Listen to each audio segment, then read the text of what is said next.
Welcome everybody. Today we're going to be diving into an absolute drone showdown. In one corner we've got DJI's newest contender, the sleek and powerful Matrice 4E. And in the other, we've got a powerful combo that's been dominating photogrammetry for years. I'm talking the Matrice 350 RTK paired with the ZenMuse P1. So here's the question. Is the 4E here to take the crown? Or does the classic 350 and P1 combo still rule the skies for mapping? Let's break it all down. Now, before we jump in, I want to make a quick note and say the ZenMuse P1 isn't exclusive to the Matrice 350. It also works on the older 300 and the newer 400 series too. But we haven't had a chance to fly it on the 400 yet, so to keep things fair and grounded, in real-world testing, this comparison is going to be focused on how the P1 performs when paired with the 350, because that's kind of the setup that we've got here. Let's start with the build quality, because if you're going to drop some serious cash, you want something that can survive more than just a sunny day. The 350 is a tank, heavy-duty, IP55 rated. It handles wind, rain, heat, no problem. It runs on DJI's massive TB65 batteries, hot swap support, and it's designed for full day, multi-mission deployments.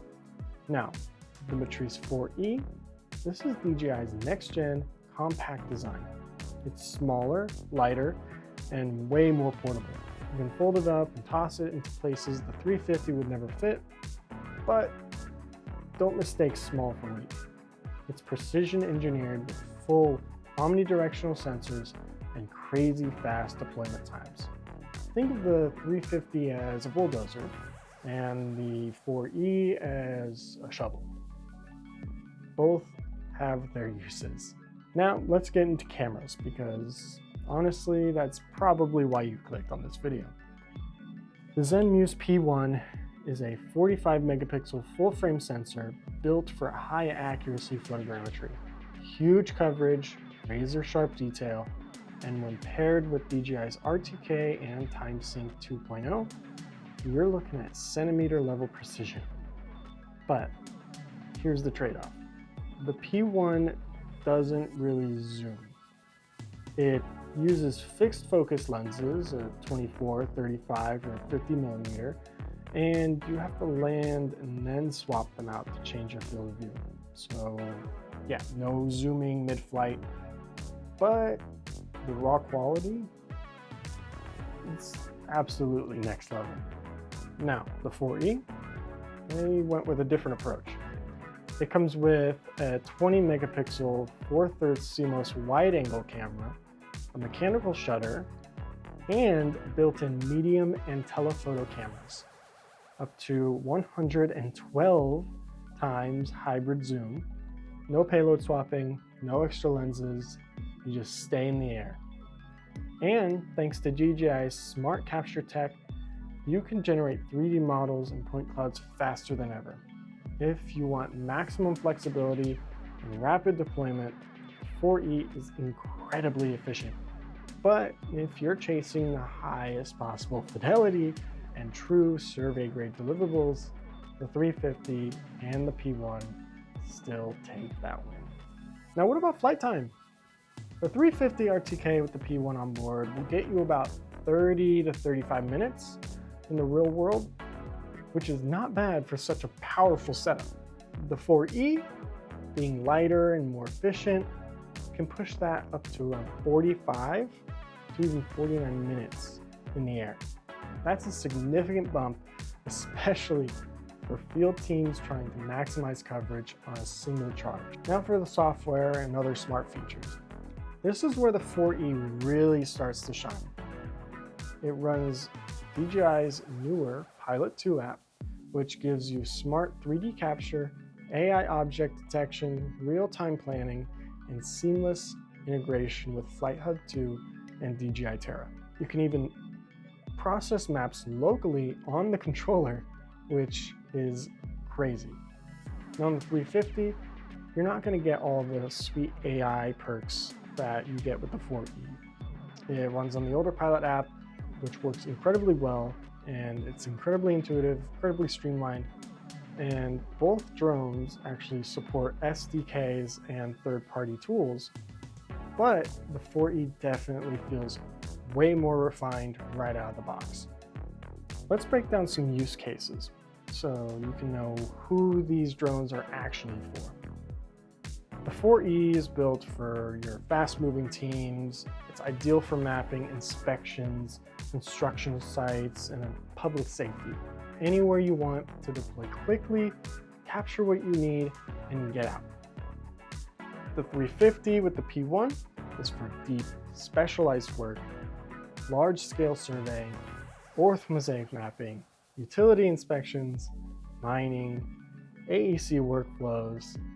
It's for missions that demand top-tier accuracy and flexibility, or when you need to run different payloads alongside this, like the L1, L2, L3, the H30, H20, thermal. There's a whole slew of payloads that can fit on here.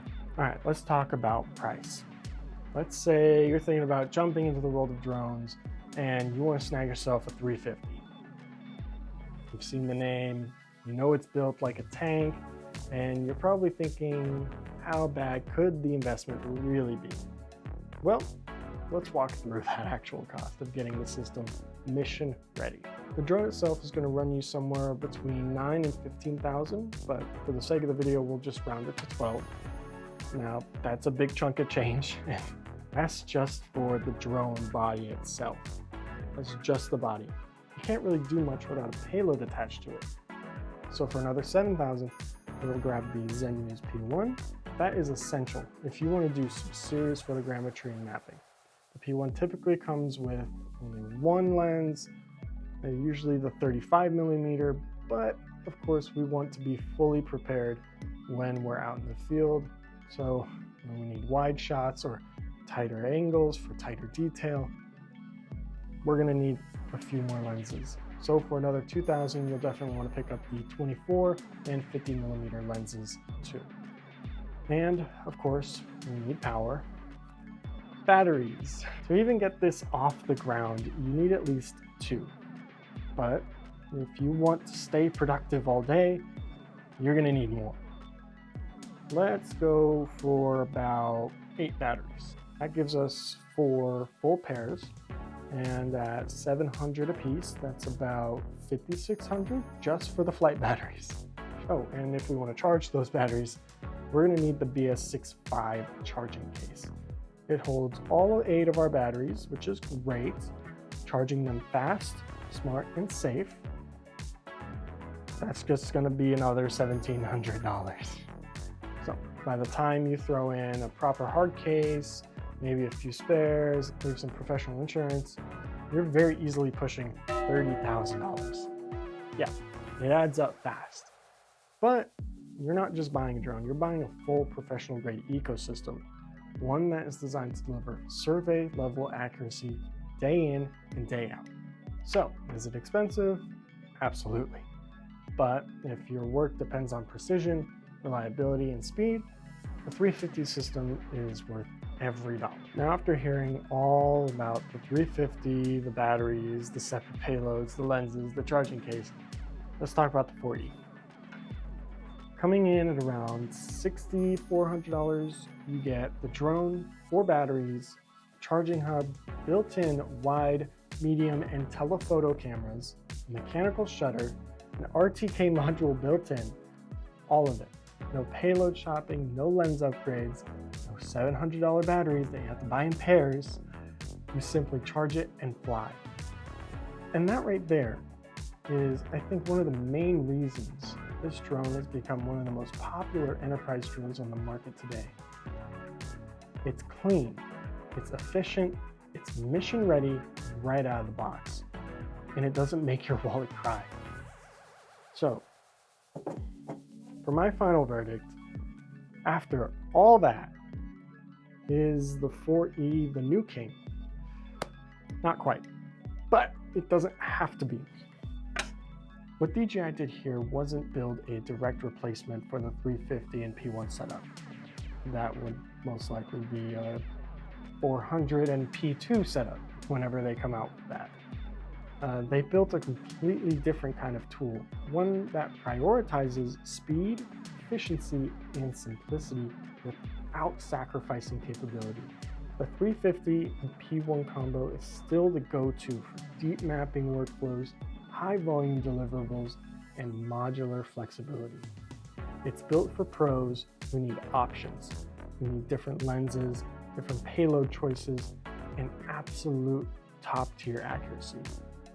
The 4E, on the other hand, is designed to get you in the air faster, get the job done quicker, and pack everything you need into one portable platform. So no, this isn't about who wins the crown, it's about what kind of mission you're flying, and what kind of operator you are. If you need a custom-built powerhouse with unmatched data quality, the 350 P1 still dominates. But if you're after a smarter, more integrated solution that's ready to fly right out of the box, the 4E isn't just impressive, it is a game changer. Thank you for watching. If this helped you get a clearer picture of what each drone brings to the table, feel free to drop a like. Let me know what you're flying or what you're thinking about picking up. Whether you're mapping cities or inspecting power lines, both of these drones have earned their place in the field. Thank you for watching, and we'll see you all on the next mission.